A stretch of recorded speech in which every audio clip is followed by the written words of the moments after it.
रामाय रामभद्राय रामचंद्राय वेधसे रघुनाथाय नाथाय श्री सीताया पते नमः। प्यारे मित्रों, जय श्री राम, जय माता दी। मित्रों, आज हम आपसे चर्चा करें कि आपने सती अनसुईया जी की पावन दिव्य कथा सुनी होगी। इसी कथा पे आज हम आपसे चर्चा करते हैं, सती अनसुईया जी के पावन चरित्र के विषय में। किस तरह से पतिव्रता स्त्री ने भगवान को भी बस में किया। सती अनसुईया महर्षि अत्रि की पत्नी थी, जो अपने पतिव्रता धर्म के कारण सुविख्यात थी। एक दिन देवर्षि नारद बारी बारी से ब्रह्मा जी, विष्णु और महेश की अनुपस्थिति में विष्णुलोक, शिवलोक और ब्रह्मलोक पहुँचे। वहाँ जाकर उन्होंने लक्ष्मी, पार्वती और सावित्री के सामने अनसुईया के पतिव्रत धर्म की बढ़ चढ़कर प्रशंसा की। कहा कि समस्त सृष्टि में उनसे बढ़कर कोई पतिव्रता नहीं है। नारद जी की बातें सुनकर के तीनों देवियां सोचने लगीं कि आखिर में अनसुईया के पतिव्रत धर्म में ऐसी क्या बात है जो उनकी चर्चा स्वर्गलोक में हो रही है। तीनों देवियों को अनसुईया से ईर्षा होने लगी। नारद जी ने वहां से चले जाने के बाद में सावित्री, लक्ष्मी और पार्वती एक जगह इकट्ठी हुई और अनसुईया के पतिव्रत धर्म को खंडित करने के बारे में सोचने लगी। उन्होंने निश्चय किया कि हम अपने पतियों को वहां भेजकर अनसुईया के पतिव्रत धर्म को खंडित करेंगे। ब्रह्मा, विष्णु, शिव अपने अपने स्थान पर पहुँचे तो तीनों देवियों ने उनसे अनसुईया का पतिव्रत धर्म खंडित करने की जिद की।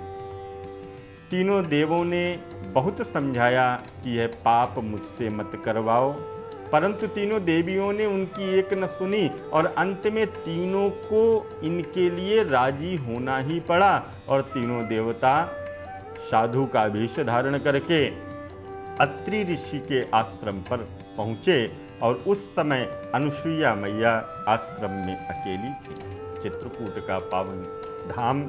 साधु वेश में तीन अतिथियों को द्वार पर देख करके अनसुईया भोजन ग्रहण करने का आग्रह किया तो तीनों साधुओं ने कहा कि हम आपका भोजन अवश्य ग्रहण करेंगे, परंतु हमारी एक शर्त है।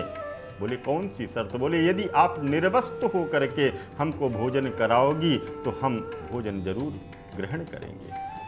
पाप के भय से परमात्मा की प्रार्थना की सती अनसुईया ने, परमेश्वर इन तीनों को 6-6 महीने के आयु के बच्चे बना दो, जिससे मेरा पतिव्रत धर्म भी खंडित न हो और साधुओं का आहार भी प्राप्त हो जाए, अतिथि सेवा भी हो जाए, पाप भी ना लगे। परमेश्वर की कृपा से तीनों के ऊपर अनसुईया जी ने जल का छींटा दिया और तीनों ब्रह्मा, विष्णु, महेश 6-6 महीने के अबूझ बालक बन गए। और उन बालकों को मैया ने अपना स्तनपान, दुग्धपान कराया है। और जब तीनों अपने स्थान पर ब्रह्मा, विष्णु, महेश नहीं लौटे, तब नारद जी वहाँ फिर गए और सारी बात उन तीनों देवियों को बताई। यह सुनकर तीनों देवियाँ अत्रि ऋषि के आश्रम में पहुंचकर माता अनसुईया से माफ़ी मांगती हैं और कहती हैं कि मैंने ईर्षावश यह गलती की है। इसके लाख मना करने पर भी हमने इन्हें यह घृणित कार्य करने के लिए भेजा है। कृपा करके अब आप पुनः उन्हें उसी अवस्था में कर दीजिए, आपकी हम आभारी रहेंगी। इतना सुनकर के अत्रि की पत्नी अनसुईया ने तीनों बालकों को वापस वास्तविक रूप में ला दिया। अत्रि ऋषि अनसुईया से तीनों भगवानों ने वर मांगने के लिए कहा। तब अनसुईया ने कहा, आप तीनों हमारे घर में बालक के रूप में आए हो, हम निसंतान हैं। तीनों भगवानों को तथास्तु कहा तथा अपनी अपनी पत्नियों के साथ अपने अपने लोक को चले गए। कालांतर में जब समय आया तो यही तीनों ब्रह्मा, विष्णु, महेश दत्तात्रेय के रूप में भगवान विष्णु का, चंद्रमा के रूप में ब्रह्मा का, दुर्वासा के रूप में भगवान शिव का जन्म हुआ और अनसुईया के गर्भ से जन्म हुआ, दत्तात्रेय का जन्म हुआ। तो ऐसे ब्रह्मा, विष्णु, महेश त्रिदेव माता अनसुईया के आश्रम में 6 महीने के बालक बन करके उनकी परीक्षा ली। पत्नियां गईं, उनको वहां से लेकर के आईं और अनसुईया की खाली गोद भी भरी।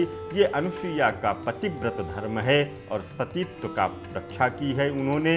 पुनः मिलते हैं एक नई वीडियो में। तब तक के लिए दीजिए इजाज़त। तब तक के लिए दीजिए इजाज़त। जय माता दी, जय मां गंगे।